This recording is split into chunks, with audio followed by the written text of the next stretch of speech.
Olá, sejam muito bem-vindos ao Melhor Pai do Mundo. Eu sou Caio Batista, o melhor pai do mundo. E você, meu amigo? Eu sou o William Girardi, o melhor pai do mundo. Bem-vindos. Bem-vindos mais uma vez. A gente quer começar agradecendo a você que está nos seguindo, comentando, compartilhando o nosso conteúdo nas redes sociais.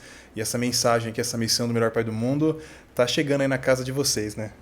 Um bocado de seguidores. Sigam-nos nas redes, @o Melhor Pai do Mundo podcast. A gente tá muito feliz mesmo com toda essa repercussão.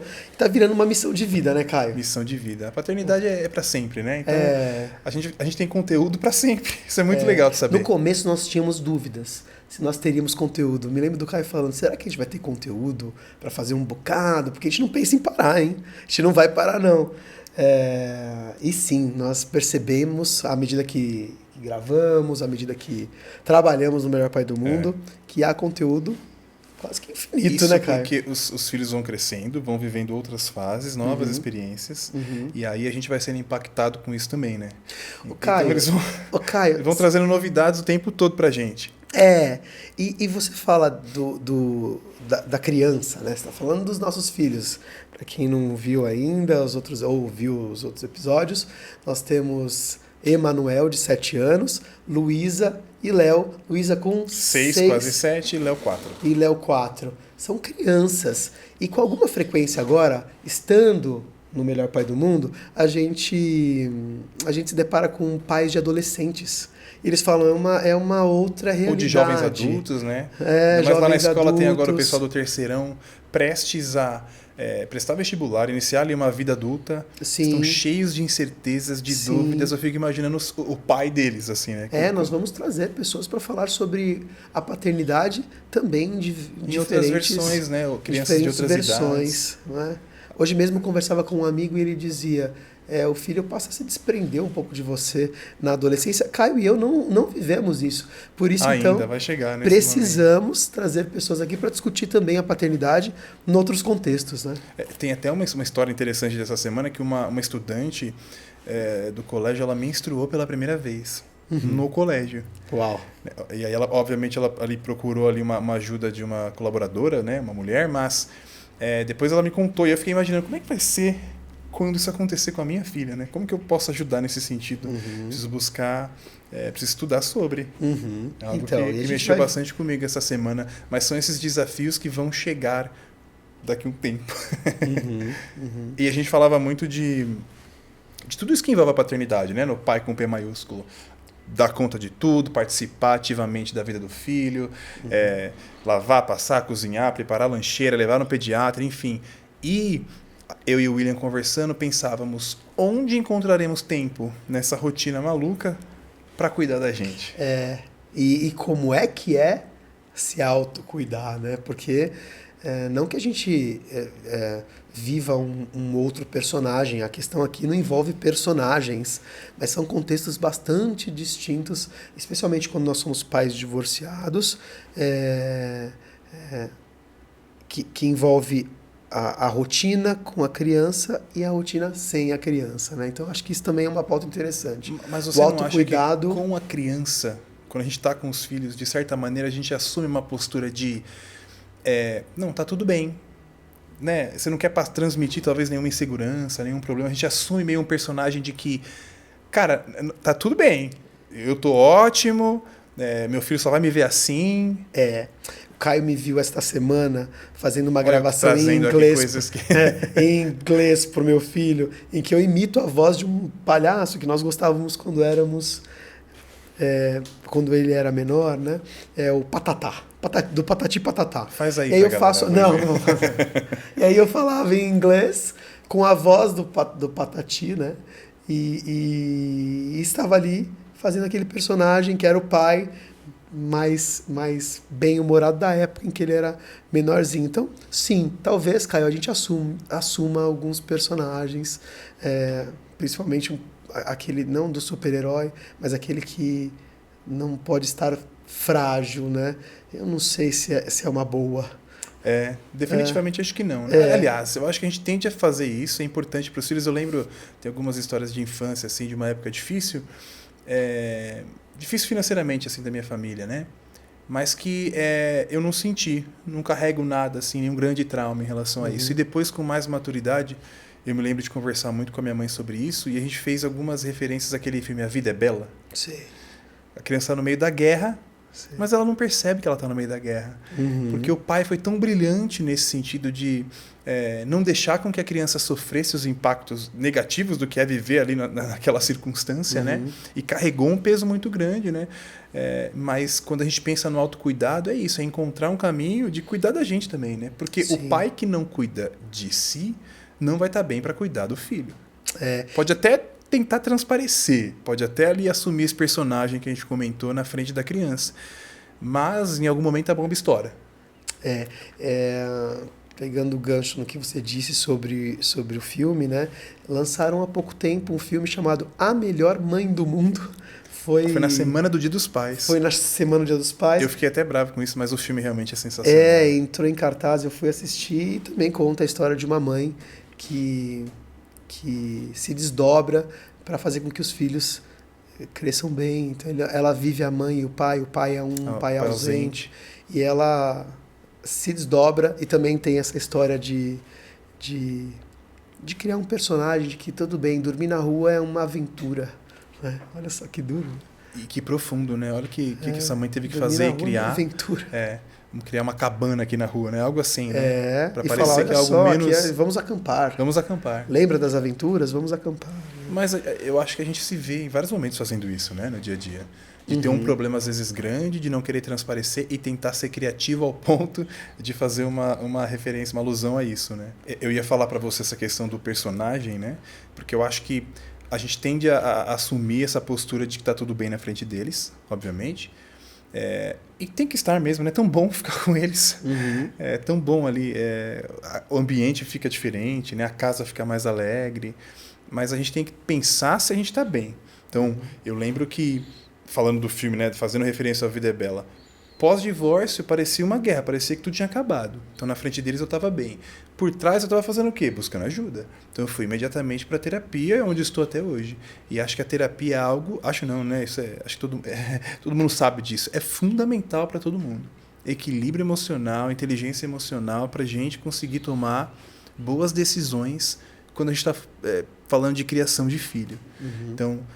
se você não está na terapia ainda, independente de você ser pai ou não, é muito importante, é fundamental. Quanto melhor você se conhecer, quanto melhor emocionalmente você estiver, você vai transmitir, porque eu acredito muito em energia, você também. Você já me falou sobre isso, que você sente o Emanuel.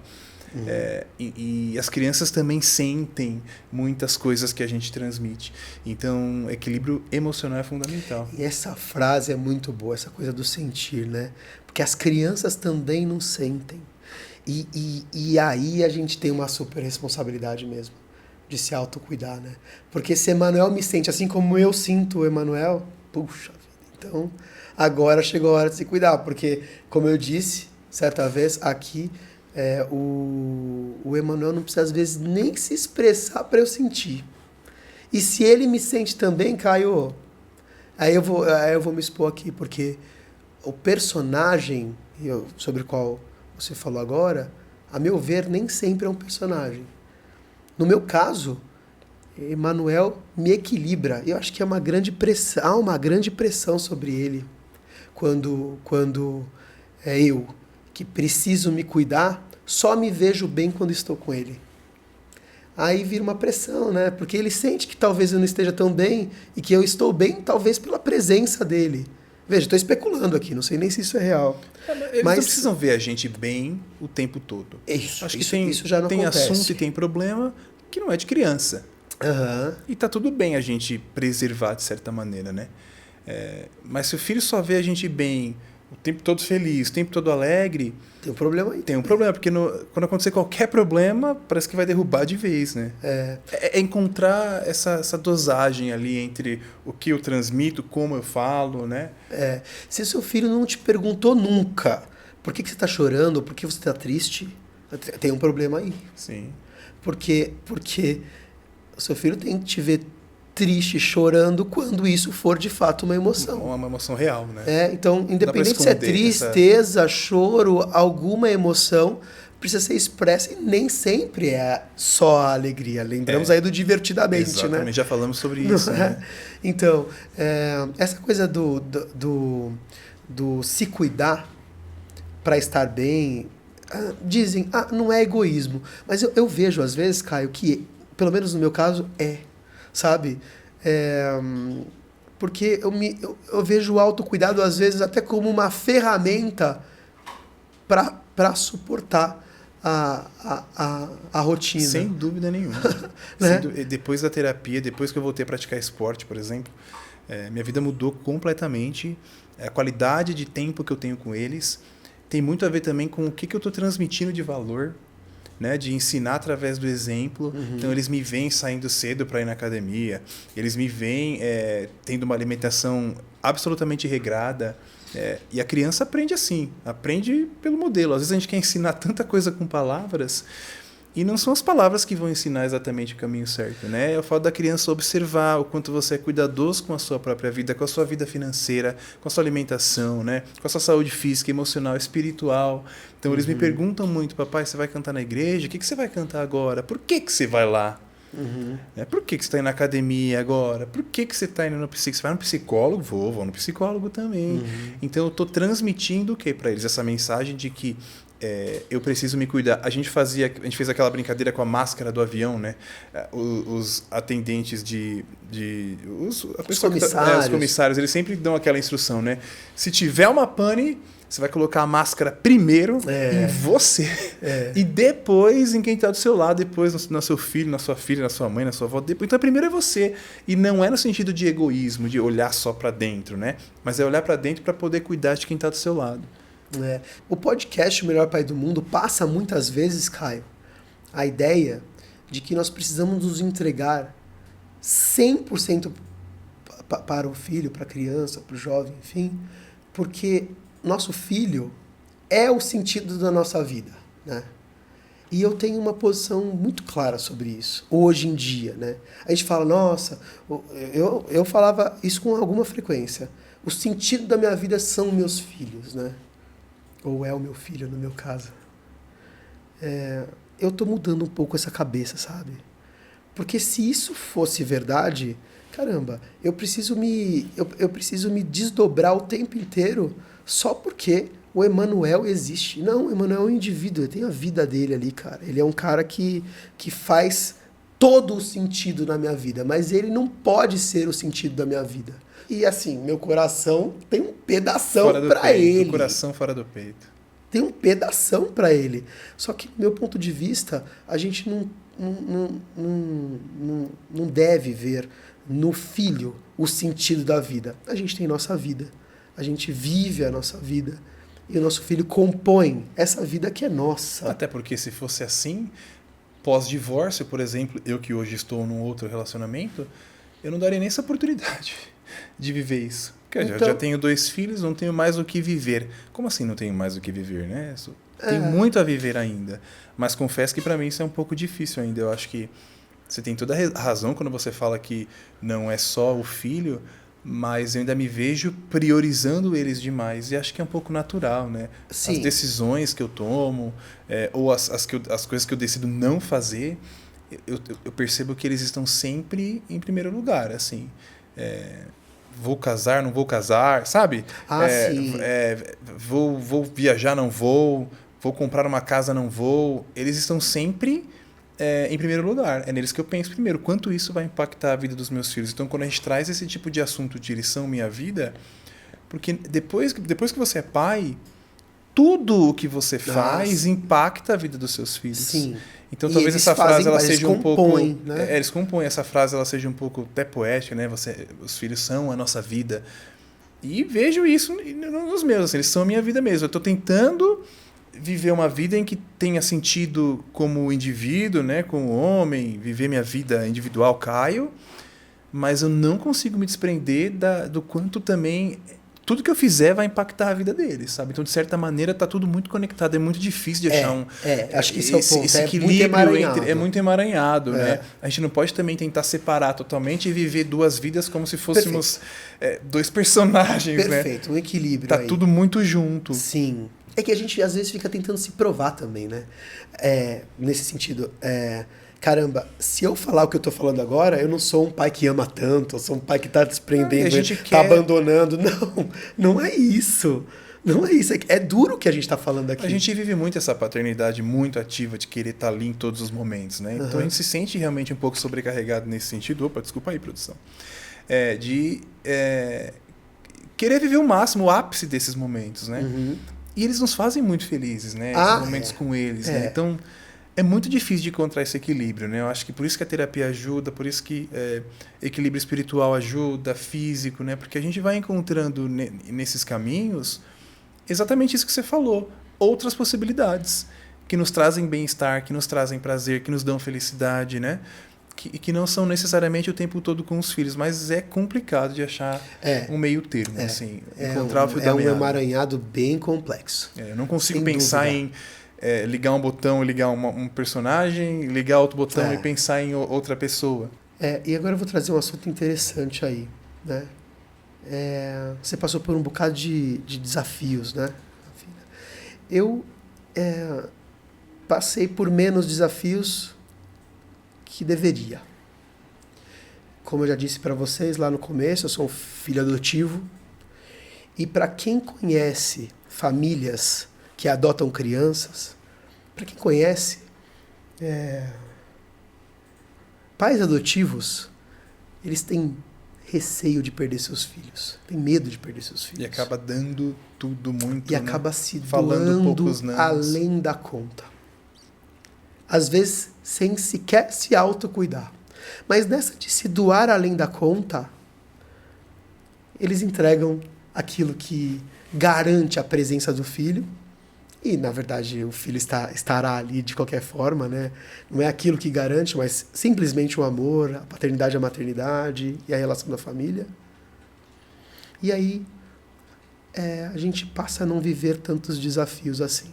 Muitos dos desafios da vida eu vim viver depois da separação, já falamos sobre isso. Então, algo interessante a ser dito aqui é que, por vezes, a gente precisa colocar nossos filhos à prova, né? Os nossos filhos também têm que viver alguns desafios. Exemplo disso é ver que o pai tem lá suas fragilidades. E tem autoestima, né?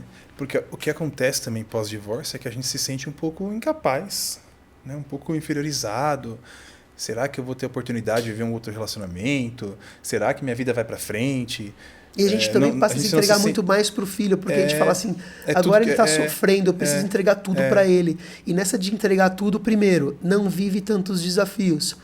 Pode ser super protegido. E depois, ainda a gente passa a não se cuidar. E é no detalhe, né? Do filho ver a gente bem. Acontece uma coisa muito engraçada com a Luísa e com o Léo, que é no final de semana que eu não estou com eles, aí, por exemplo, a gente se encontra novamente na segunda-feira, e eles me perguntam, como é que foi esse final de semana? Eu falo, filho, eu saí, eu fiz isso, eu fui no restaurante, eu fui num show, eu fui na academia, eu corri. Nossa, papai, quanta coisa você fez, que legal. Já pensou se eu dissesse assim para eles, papai não fez nada. Fiquei em casa, jogado no sofá. Que mensagem que eu estou transmitindo, né? É sensacional. Que mensagem que eu estou transmitindo. Quantas vezes já não me vi assim?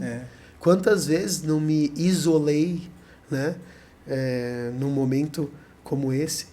E ainda bem que o Emanuel não me perguntou. Que talvez eu falasse, cara, me isolei, fiquei... Mas ainda dá tempo, Will. Não tenho dúvida. Esse movimento vem acontecendo há 3 anos. Muitas descobertas para que em algum momento o autocuidado aconteça. E na verdade ele não acontece como uma chave, né? Se autocuidar não acontece do dia para a noite. Eu sinto que sou um homem muito diferente já, com todos os desafios. Não estaria aqui, não fosse um homem diferente. Um pai com P maiúsculo, né? Que tem suas fragilidades, que precisa aprender a se cuidar para cuidar, então. Não só do filho, porque a gente está falando aqui no contexto dos divorciados, mas às vezes da própria família, né? Exatamente. Né? O pai que se sente frágil, ele não cuida do filho, mas também não cuida da esposa, também não cuida da casa. E as coisas vão se desmoronando, não é? E o pai tóxico é esse que... colocando na balança, o que é mais tóxico? O pai que se ausenta para se cuidar ou o pai que tá ali o tempo todo estressado, sem se cuidar, né? Dentro de casa, causando estresse. Então talvez o pai tóxico seja aquele que tá ali o tempo todo, presente. Mas tá presente, mas né, não tá se cuidando, tá gerando estresse, tá deixando todo o ambiente ruim. Que me faz repensar uma frase que eu costumo falar com alguma frequência aqui, que é o pai 100% presente, ele acaba dando até mais valor à maternidade. Às vezes não. Às vezes a presença plena, ela é uma presença tóxica também. Por quê? porque aí ele não tá se cuidando. Não tá sendo um bom exemplo também, né? Você tá dentro de casa só comendo porcaria, enfim, não fazendo nada de relevante, não mostrando nenhuma coisa boa pro seu filho. Até que ponto essa presença ela é benéfica? É parar, né? Muitas vezes é parar, seja a mulher, seja o homem, para se autocuidar, ainda que seja meditando, não precisa necessariamente ser... Enfim, cada qual no seu contexto, né? Tem gente que corre 40 quilômetros, eu acho uma loucura. Você já correu 40 quilômetros? 40 ainda não, chegarei lá. Quanto você já correu? 15 no máximo. Meu Deus, já é bastante. Já você vai daqui até Paulista correndo. Vou daqui até Paulista correndo. Meu Deus do céu. Isso é se autocuidar. Tá 15 né? até lá? Em 2021 eu andei 2.000 quilômetros de bicicleta. E aí tem um outro assunto interessante, viu? Às vezes isso soa como egoísmo. O marido sai de manhã ou a esposa sai de manhã e vai fazer uma corrida. Certo? Eu já ouvi isso em algum momento da minha vida. Caramba, você está se cuidando, você está andando de bicicleta. Isso é muito egoísta de sua parte. Né? E você se sente culpado, né? E na verdade o que está acontecendo ali, numa corrida de 15 quilômetros, num ciclismo de 2.000 quilômetros no ano... Né? Qualquer atividade que está fazendo para você. É você se cuidando para estar melhor e para voltar melhor. Então tem uma coisa é fato, a gente precisa se autocuidar de alguma forma. E se não se autocuidar, parece que quase por uma seleção natural as coisas vão desmoronar. Você vai acabar sendo selecionado para sair do jogo, né? E é assim, é isso que eu sinto hoje. Peraí, deixa eu me colocar numa situação em que eu não me cuido. Vamos ver o que acontece. Fica parado no final de semana. Parece que o mundo vai te tirando do jogo, cara. Você precisa se autocuidar porque o mundo vai te tirando do jogo. E é o jogo do quê? Das relações, ali, do trabalho, da paternidade. Esse é o jogo. O seu trabalho vai ficando pior, a sua paternidade vai piorando, você vai piorando, você vai engordando, a barriguinha vai crescendo. Olha aqui, se você olhar. As coisas vão se desequilibrando. O autocuidado não é uma coisa que você... eu tenho que buscar porque agora virou moda. Não, parece que você vai sair do jogo se você não tiver. E não é sobre beleza, não é sobre estética, né? É sobre se sentir bem, ter autoestima, estar com a saúde em dia. E pensando em exemplo prático, eu lembro que quando eles eram pequenos, bebês, né? Cara, eu vivia no hospital todo mês tomando injeção na lombar. Você travava. Não estava fazendo nada, extremamente sedentário, bebê no colo o tempo todo, né? Porque bebê precisa de colo. Vira um mês seguinte, tomando injeção. Nunca mais eu senti nada na lombar. Sou muito alto, né? Então, é muito fácil para eu ter qualquer lesão. Sim. Depois que eu voltei a praticar esporte, estou bem, estou me sentindo bem e nunca mais tive lesão. Então, a gente tem que pensar em coisas práticas, coisas simples, porque elas nos ajudam a ter esse tipo de motivação, sabe? Uhum. Você vê, não estou indo à academia, né? Os baques, os vales. Na quinta-feira fui com o Emanuel ao clube e depois fui de novo para jogar com a molecada que se encontra no final de semana durante o dia. Cara, mas que dia, né? Pô, joguei com a molecadinha lá e eu não tenho ligamento nesse joelho, hein? Mas joguei bem, corri, divertido pra cá. Peraí. Se autocuidar, às vezes é o que o Caio tá falando, é um passinho de cada vez. Nada. E nessa de você se autocuidar, você se torna um pai melhor. Importante. A gente tá falando muito hoje da figura do homem aqui, porque desdobramento do autocuidado é uma boa paternidade. É um tabu, realmente, mas para o homem, principalmente para o pai, que quer ser super pai, que não quer transmitir nenhuma vulnerabilidade, que quer se mostrar forte o tempo todo. Vou para terapia. O que vão pensar de mim? Vão pensar que eu sou fraco. Vão pensar que eu não sou capaz, que eu não vou dar conta, que é uma coisa que a gente já discutiu aqui, né? Do pai ter que dar conta de tudo, né? Então, é uma quebra de tabu para o homem, como a gente já falou, que se cuida já menos, muito menos que as mulheres, né? O homem se cuida menos. O autocuidado para o homem é um tabu ainda. E você sabe que nesse sentido eu não me sinto. Eu não me sinto dessa forma. Eu não tenho problema, confesso, não tenho problema em mostrar fragilidade. Às vezes, Caio, eu mostro até fragilidade demais, eu acho.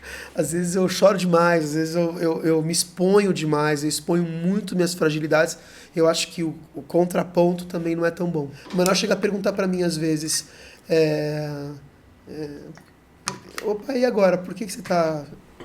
Não é assim. Mas por que você está chorando? Por que você está frágil agora, me diz? Como se eu fizesse isso com alguma frequência. E às vezes ele vai identificar um homem frágil. E não é necessariamente isso. Né? Não sei se ele está identificando na essência, um homem, né? Frágil. Talvez alguém que está deixando a emoção fluir, que está, né, se comunicando de alguma maneira. Também. E aí ele também se sente à vontade para si. Alguém que não está querendo ser forte o tempo todo. E você está passando uma mensagem também de que, então quando eu não estiver bem... Imagino o Emanuel pensando, né? Quando eu não estiver bem, eu também posso chorar, posso falar que eu não estou bem, não preciso querer estar bem o tempo todo. A parte boa disso é quando você expressa as fragilidades estando frágil para o seu filho, você está sendo verdadeiro.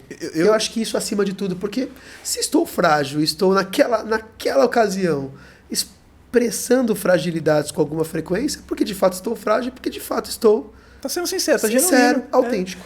Precisa colocar sua máscara, vai no cinema sozinho, sai pra curtir um show sozinho, vai fazer um esporte radical sozinho, vai curtir um final de semana, fazer uma viagem sozinho, se conectar com você mesmo primeiro, né, e descobrindo passo a passo o que te faz bem, o que te deixa feliz.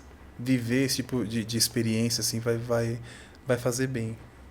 Pessoas que passaram baques aí, olhem para essa conversa, podem me colocar na posição de quem passa baque e precisa se reconstruir, não tem problema, a tal da Fênix aí, não tem problema. A gente está aqui para isso mesmo, identifiquem-se comigo, porque juntos nós vamos conseguir nos reconstruir socialmente, mentalmente, fisicamente, para que as coisas então se curem, se equilibrem. E somente assim, homens, nós nos tornamos bons pais. Não é o contrário. Não é o Emanuel me faz ser um bom pai, vou buscar cuidados. Não. Eu estou bem. Preciso mudar isso na minha mente. Eu estou bem, eu me cuido, eu sou completo, sou 100%. Então, me torno um bom pai e um bom filho e um bom bocado de coisas. Nada a acrescentar, né? Depois dessa, coloque sua máscara, você também, cuide de você, para que você se torne uma pessoa melhor, um pai melhor. Muito obrigado, William Girardi. Obrigado. A gente agradece a todos vocês aí que estão. Cara. É uma terapia, é um divã. A gente se sente no divã. Siga-nos nas redes sociais, @o Melhor Pai do Mundo Podcast. E a gente se vê nos próximos episódios. Até mais. Até mais.